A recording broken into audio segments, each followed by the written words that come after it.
Hello दोस्तों, BSSC classes में आपको फिर से स्वागत है। हम लोग पॉलिटेक्निक और आईटीआई क्लास कर रहे थे।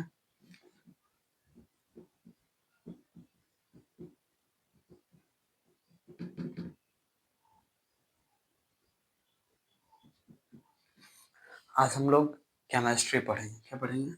केमिस्ट्री। केमिस्ट्री पॉलिटेक्निक और आईटीआई वालों के लिए, केमिस्ट्री, और उसमें भी रासायनिक संयोग का नियम। रासायनिक संयोग का नियम।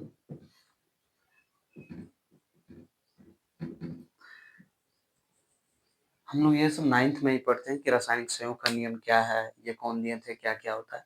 परंतु आज हम लोग डिटेल से 9th में हम लोग 1 2 ऐसे पढ़े थे, लेकिन आज हम लोग डिटेल से जितना भी रासायनिक संयोग का नियम है सभी के बारे में पढ़ेंगे। तो रासायनिक संयोग क्या होता है? यानी कि रासायनिक अभिक्रिया के द्वारा जो सभी जुड़कर बनता है, क्या करके बनता है? जुड़कर बनता है, वही सब कहलाता है रासायनिक संयोग। क्या कहलाता है? रासायनिक संयोग। तो रासायनिक संयोग का 5 नियम है। रासायनिक संयोग का 5 नियम है। पहला है द्रव्यमान संरक्षण का नियम। द्रव्यमान संरक्षण का नियम। दूसरा है स्थिर अनुपात का नियम। स्थिर अनुपात का नियम। तीसरा है गुणित अनुपात का नियम। गुणित अनुपात का नियम। चौथा है व्युत्क्रम या तुल्य अनुपात का नियम। और पांचवा है गय-लुसैक का नियम। रासायनिक संयोग का नियम क्या है?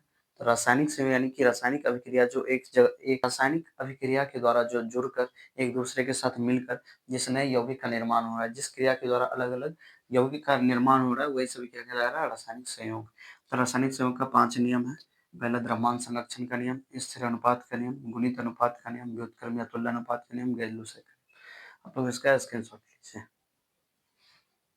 द्रव्यमान संरक्षण के नियम का सबसे पहले जो बताए थे वो लोमनोसाव नामक वैज्ञानिक बताए थे। लेकिन ये जो थे इस नियम को सिद्ध नहीं कर पाए थे। इस नियम को सिद्ध नहीं कर पाए। इसके बाद आए थे लेवोजियर। कौन आए थे? लेवोजियर या लभवाजे। इन्होंने 1774 ईस्वी में, कब?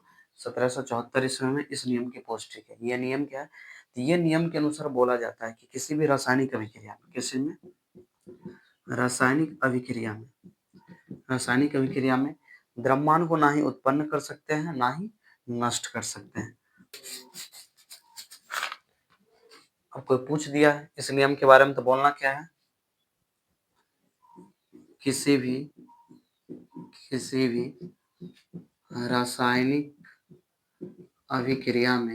रासायनिक अभिक्रिया में, अभिकारक क्या होता है? जैसे हम लिखते हैं x + y = z।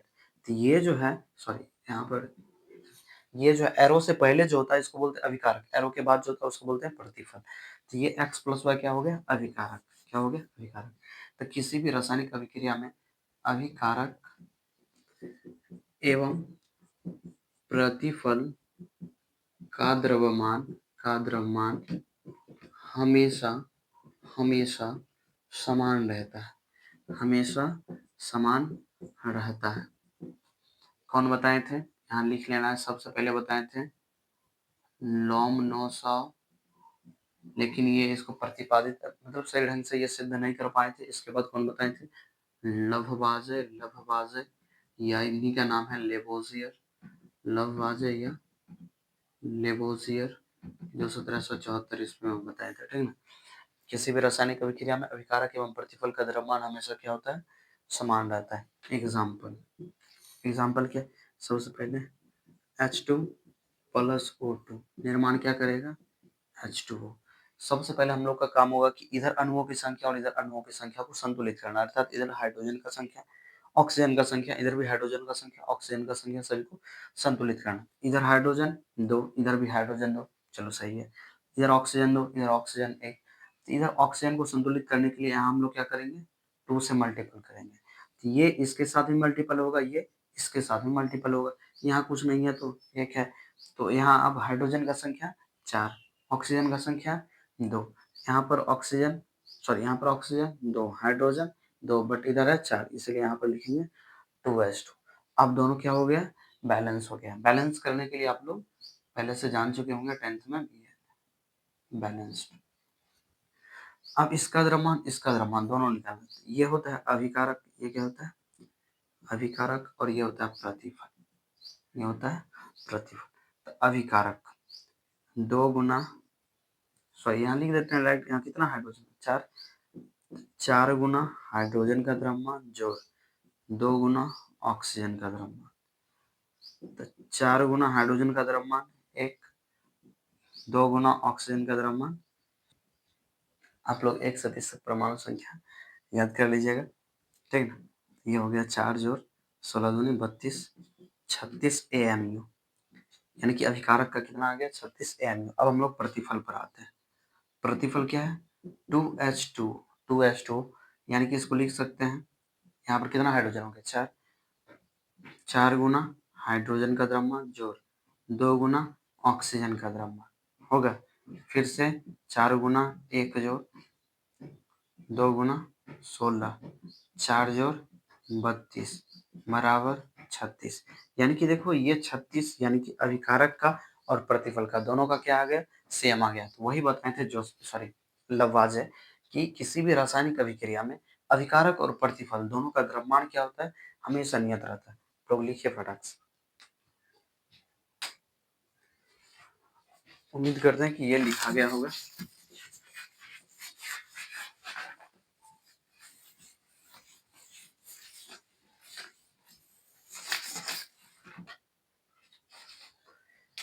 इसका सेकेंड नियम है, रासायनिक संयोग का दूसरा नियम है स्थिर अनुपात का नियम। स्थिर अनुपात का नियम, स्थिर अनुपात का नियम 1789 ईस्वी में, कब 1789 ईस्वी में Joseph Proust, Joseph Proust, Joseph Proust नामक वैज्ञानिक ने इसके बारे में, स्थिर अनुपात के बारे में बताया। ये बोले थे कि किसी भी यौगिक में, किसी भी यौगिक में, किसी भी यौगिक में उसके तत्वों के द्रव्यमान का अनुपात, उसके तत्वों के द्रव्यमान का अनुपात हमेशा हमेशा नियत, हमेशा नियत अनुपात में होता है, हमेशा नियत अनुपात में होता है। स्थिर अनुपात का नियम क्या था, तो 1789 ईस्वी में जोसेफ प्राउस्ट नामक वैज्ञानिक ने बताया कि किसी भी यौगिक में उसके तत्वों के द्रव्यमान का अनुपात नियत होता था। जैसे मान लीजिए CO2 एक यौगिक है, H2O यौगिक है, HCl यौगिक है, NaCl यौगिक है। तो ये सभी का अपना अपना था। जैसे CO2 कार्बन और ऑक्सीजन से मिलकर बना, H2O हाइड्रोजन और ऑक्सीजन से, यानी कि ये सब इसका तत्व हो गया। तो CO2 है, H2O है, NaCl है, ये सबको बोला गया कि इसके तत्व का जो द्रव्यमान का अनुपात होगा, यानी कि यहाँ पर बोल सकते हैं कार्बन और ऑक्सीजन का अनुपात, यहाँ हाइड्रोजन और ऑक्सीजन का अनुपात, सोडियम क्लोरीन का अनुपात, ये सब हमेशा स्थिर रहेगा। ये कैसे स्थिर रहेगा देख रहे हैं पहले। कार्बन का परमाणु द्रव्यमान कितना 12, ऑक्सीजन का 16, 16 गुना 2 यानी कि 12 अनुपात 32, 2 अनुपात 16 और 23 अनुपात 35.5। ये हम लोग काट सकते हैं, 4 तिया 12, 4 अट्ठी 32, यानी कि 3 अनुपात 8, 2 एकम 2, 2 अट्ठी 16, 1 अनुपात 8, और ये आएगा 23 अनुपात 35.5। आप देखिए इसको,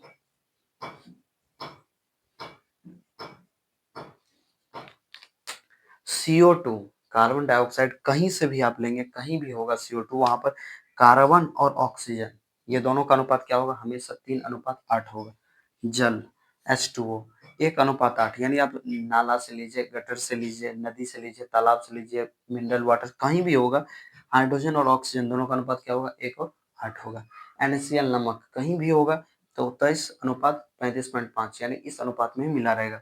ये आप लोग कहीं से भी लीजिए, यानी जल CO2 कोई भी यौगिक हो, उसमें जो तत्व होता है उसके तत्व का अनुपात हमेशा स्थिर होता है, चाहे वो आप कहीं से भी उसे प्राप्त कर रहे हो, उससे कोई मतलब नहीं होता है। तो स्थिर अनुपात का नियम क्या है, तो 1789 ईस्वी में जोसेफ प्रॉस्ट नामक वैज्ञानिक ने बताया कि किसी भी यौगिक में उसके तत्वों के द्रव्यमान का अनुपात हमेशा हमेशा नियत रहता है, हमेशा नियत रहता है।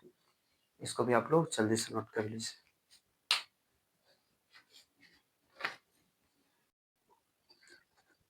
तीसरा हम लोग का है गुणित अनुपात का नियम। कि गुणित अनुपात का नियम क्या है, 1830 बारे में बताए थे कि दो तत्व आपस में अभिक्रिया करके दो या दो से अधिक यौगिक का निर्माण करेंगे, तो उसमें निश्चित द्रव्यमान वाले यौगिक से अनिश्चित यानी कि विभिन्न विभिन्न द्रव्यमान वाले यौगिक अभिक्रिया करते हैं और उनका अनुपात सरल गुणित अनुपात के रूप में होता है। फिर से देखिएगा, दो तत्व आपस में संयोग करके दो या दो से अधिक यौगिक का निर्माण करते हैं, यानी यौगिक बनाते हैं। जब एक तत्व के समान तब एक तत्व के समान द्रव्यमान से संयोग करने वाले दूसरे तत्व के विभिन्न द्रव्यमान में एक सरल गुणित अनुपात होता है। परिभाषा से कुछ नहीं बुझाता है, तो हम लोग आएंगे कहाँ, तो समझ लीजिए, दो यौगिक है, एक है कार्बन, दूसरा है ऑक्सीजन। क्या, एक कार्बन, दूसरा ऑक्सीजन। कार्बन और ऑक्सीजन ये दोनों मिलकर क्या कर सकते हैं, CO का निर्माण कर सकते हैं, CO2 का निर्माण कर सकता है। समझिए, CO का निर्माण किया और CO2 का निर्माण किया, यानी कि कार्बन डाइऑक्साइड का और कार्बन मोनोऑक्साइड का निर्माण किया। तो CO इसका अनुपात क्या हो जाएगा, C/O होगा, और इसका अनुपात क्या हो जाएगा, C/O2 लिख देता हूँ, O2, यानी 2 × O2 होगा। यहाँ पर अगर इसका द्रव्यमान के रूप में लिखा जाए तो 12:16, और ये लिखा जाए तो 12:32 लिखा है। तो बोला गया है क्या कि तब एक तत्व के समान द्रव्यमान से, समान द्रव्यमान किसका है, तो कार्बन का। किसका है, तो कार्बन का। तो इसके साथ अलग अलग द्रव्यमान वाले दूसरे तत्व के विभिन्न द्रव्यमान, यानी कि अलग अलग द्रव्यमान वाले इससे भी क्रिया करते, क्या करते, इसके साथ जुड़े होते हैं। अलग अलग जो जुड़ा है, बोला गया कि उसका जो अनुपात होता है वो सरल गुणित अनुपात के रूप में होता है। फिर से समझिएगा, दो तत्व आपस में अभिक्रिया किया, दो या दो से अधिक यौगिक का निर्माण किया, जिसमें CO और CO2 का निर्माण हुआ। तो इसमें से एक तत्व होगा जिसका द्रव्यमान दोनों में क्या होगा, सेम होगा। दूसरा होगा जिसका द्रव्यमान दोनों में अलग अलग होगा। तो जिसका द्रव्यमान दोनों में अलग अलग होगा वो किसके साथ जुड़ा होगा, जिसका द्रव्यमान दोनों में सेम सेम होगा। तो जिसका द्रव्यमान अलग अलग है उसका जो अनुपात होता है, भार का अनुपात, वो सरल अनुपात का, जैसे यहाँ पर 16:32, यानी कि O अनुपात O2। तो ये आ गया 16:32, यानी कि 1:2। यही है गुणित अनुपात का नियम। फिर से समझिएगा, 1803 ईस्वी में जॉर्ज डाल्टन ने बताया कि दो या दो से अधिक तत्व आपस में संयोग करके दो या दो से अधिक यौगिक का निर्माण करते हैं। तो निर्माण किया गया यौगिक में एक यौगिक होगा जिसका द्रव्यमान दोनों में सेम होगा, एक होगा जिसका द्रव्यमान दोनों में अलग अलग होगा। तो जो अलग अलग द्रव्यमान वाला है वो समान द्रव्यमान वाले से संयोग करता है, और जो अलग अलग द्रव्यमान वाला है उसका जो अनुपातिक राशि होगा वो सरल गुणित अनुपात के रूप में होगा। यही है गुणित अनुपात का नियम।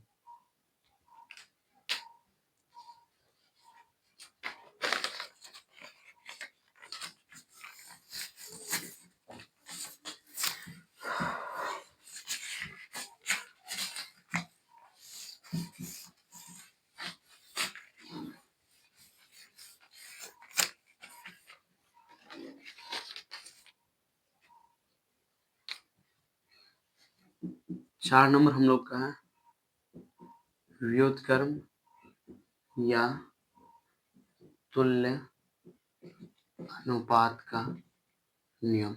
व्युत्क्रम या तुल्य अनुपात का नियम, इसका हम लोग सबसे पहले एग्जांपल समझते हैं। जैसे समझिए, रिक्टर नामक वैज्ञानिक इस नियम के बारे में बताए थे, व्युत्क्रम या तुल्य अनुपात के नियम के बारे में, कि कोई भी दो तत्व है, जैसे मान लीजिए हाइड्रोजन है, क्लोरीन है, ठीक, ये दो तत्व, दो अलग अलग तत्व एक ही तत्व से अभिक्रिया करेंगे। किससे करेंगे, समझ लीजिए, एक तत्व सोडियम है, एक ही तत्व से अभिक्रिया करेंगे। दो अलग अलग तत्व एक ही तत्व से अभिक्रिया करेंगे। अगर हाइड्रोजन इससे अभिक्रिया कर लिया तो बनाएगा NaH, अगर क्लोरीन इससे अभिक्रिया कर लिया तो बनाएगा NaCl। अगर इसका अनुपातिक देखा जाए तो 23:1 NaH का, और इसका देखा जाए तो 23:35.5 ये होगा। बोला गया कि दो अलग तत्व एक ही तत्व से अभिक्रिया करेंगे, तब जो उसका अनुपातिक राशि आएगा, फिर ये अलग अलग तत्व आपस में खुद अभिक्रिया, जैसे अभी क्या हुआ, हाइड्रोजन सोडियम से अभिक्रिया किया, ये निर्माण किया, क्लोरीन सोडियम से अभिक्रिया किया, वो निर्माण किया। अब ये दोनों अगर खुद आपस में अभिक्रिया कर ले, यानी हाइड्रोजन और क्लोरीन अभिक्रिया कर ले और HCl का निर्माण कर ले, तो हाइड्रोजन का यहाँ अनुपातिक राशि क्या होगा और क्लोरीन का यहाँ अनुपातिक राशि क्या होगा। तो हाइड्रोजन का जो इधर अनुपातिक राशि हो, हाइड्रोजन का इधर अनुपातिक राशि कितना है, हाइड्रोजन का 1, ये भी होगा 1। क्लोरीन का इधर कितना है 35.5, ये भी होगा 35.5। कोई भी हो, यहाँ पर सोडियम, हाइड्रोजन, क्लोरीन, ये सब ऐसा रहे। दूसरा समझिए, यहाँ कार्बन है, यहाँ ऑक्सीजन है, यहाँ हाइड्रोजन। ठीक, पहले कार्बन हाइड्रोजन से विक्रिया करके CH4 का निर्माण कर दिया, ठीक ना। फिर ऑक्सीजन जल से मिलकर H2O का निर्माण कर दिया। CH4 में यहाँ पर अनुपातिक राशि क्या हो जाएगा, 12:4, इसको बोल सकते हैं 3:1, बोल सकते हैं सरल गुणित के रूप में 3:1। दूसरा यहाँ इसका अनुपात क्या हो जाएगा, 2:16 या 1:8, ठीक ना, सरल रूप में क्या हो जाएगा 1:8। तो दो अलग अलग यौगिक एक ही यौगिक से अभिक्रिया किया, क्या किया, एक ही यौगिक से अभिक्रिया किया, तब इसका जो अनुपातिक राशि आया 12:4 और 3:1 और 1:8, अगर ये दोनों आपस में अभिक्रिया कर ले, दो अलग अलग यौगिक जो था, अगर वो दोनों भी आपस में अभिक्रिया कर ले, तो CO का निर्माण हो, CO2 का निर्माण हो या CO3 का निर्माण हो, उससे हमें कोई मतलब नहीं है। यहाँ पर कार्बन और ऑक्सीजन का जो अनुपात होगा, यहाँ पर कार्बन का अनुपात कितना 3, ऑक्सीजन का अनुपात यहाँ कितना 8, 3 और 8 के रूप में ही होगा, ठीक है। ये था व्युत्क्रम या तुल्य अनुपात का नियम। पांचवा है हम लोग का गैर-लुसेक का नियम, गैर-लुसेक का आयतन संबंधी नियम, आयतन संबंधी नियम। ये नियम को गैर-लुसेक नामक वैज्ञानिक ही बताए थे। कौन बताए थे, गैर-लुसेक नामक वैज्ञानिक ही बताए थे, उन्हीं के नाम पर ये दिया गया है। एक ही ताप एवं दाब पर यदि गैस एक दूसरे से क्रिया करे, यानी एक गैस दूसरे गैस से क्रिया करे, तो अभिकारक और प्रतिफल गैसों का आयतन, यानी अभिकारक और प्रतिफल जो होगा सब गैस होगा, गैसों का आयतन सरल अनुपात के रूप में होगा। देखिए सबसे पहले ये गैस होना चाहिए, ये भी गैस होना चाहिए, ये दोनों गैस होना चाहिए, और जो ये सबसे मिलकर बनेगा प्रतिफल, वो भी हमारा क्या होना चाहिए, गैस होना चाहिए। तो सबसे पहला आ गया है Na2, हम लोग लिए हैं Na2 + H2, ये दोनों अभिक्रिया किया और NH3 का निर्माण किया। Na2 इधर N दो नहीं है, यहाँ हम लोग लगाएंगे 2, तो इधर हो गया N2, इधर इसको सबसे पहले बैलेंस करना होता है, फिर हाइड्रोजन का संख्या छोड़ यहाँ, ठीक, ये हो गया बैलेंस। अब बोला है कि ये सभी यानी कि अभिकारक और प्रतिफल सभी में गैसों का जो अनुपात होता है वो सरल अनुपात के रूप में होता है। इसके आयतन का आयतन क्या होता है, यहाँ पर जो इसका अणु का संख्या होता है यही उसका आयतन होता है। आयतन लीटर में भी लिखा जाता है, या यहाँ पर AMU में भी, मोल में भी बता सकते हैं, ठीक है। तो जो मोल का संख्या होगा वही इसका क्या होगा, आयतन। तो हम लोग यहाँ मुख्य रूप से क्या देखते हैं, इसके बाहर में कितना अणु है, क्या है, कितना अणु है। यहाँ पर कुछ नहीं है तो क्या है, 1, यहाँ पर कुछ नहीं रहा तो 1, यहाँ है तो 3, और यहाँ पर 2, यानी कि इसका अनुपात क्या है, क्या 1:3:2, इसका अनुपात 1:3:2। तो गैर-लुसेक साहब जो थे ये बताए थे कि एक ही ताप एवं दाब पर यदि एक गैस दूसरे से क्रिया करे, तो अभिकारक और प्रतिफल गैसों का आयतन में सरल अनुपात होगा, जो कि हम लोग देख लिए कि N2H2 से विक्रिया किया, NH3 का निर्माण किया, 1, 3 और 2 के अनुपात में आता है, जो कि क्या है, सरल अनुपात के रूप में, क्या है, सरल अनुपात के रूप में। यह चैप्टर खत्म होता है। आप लोग अधिक से अधिक शेयर कीजिए, लाइक कीजिए, अच्छा लगा तो कमेंट में जरूर बताइए। धन्यवाद।